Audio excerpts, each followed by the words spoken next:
seçtiğine uydum ana. Belediye mi? Ama rutu ne seçtiğine? Rutuyu. Ha belediye mi ama? Bugün başlayacağız. Belediye mi? Belediye mi? Yavuz çalışan ne mi? Çalışan ne? Para rutuyu. Mevvedra bedel kurdan yuvati bir aruştu ya. Bedel açıydı buruştu. Kimden kapatıyorsun? Bir daha bedel de. Rüşvete bize rüşvete. Hazır ha. Bebeş polis dolu değil para çok ha. Ya bir var bu ha. Bankada elbele selah demişler bankada hazırdır. Gelsin ihtiyacı varsa gelsin yanıma. Fesihiyatçının ihtiyacı varsa gelsin yanıma. Ara gelsin. Bak biz buradayız. Geçmiyoruz. Başkan değil, yeni burası değil. Nerede? Buradayız.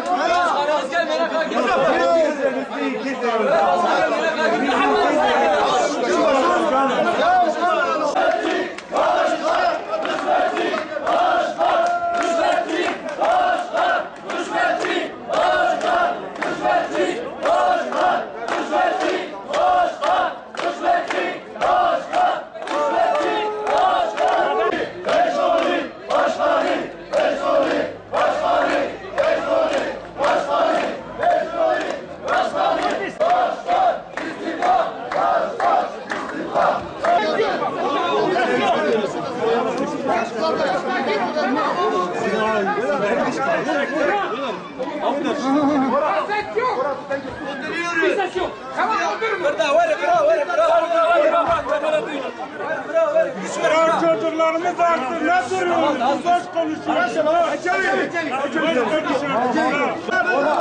Çocuklarıma okulda lisesi olsun. Kitap olsun. Kitaplar da dersler alamıyorsun. Alamıyoruz ya.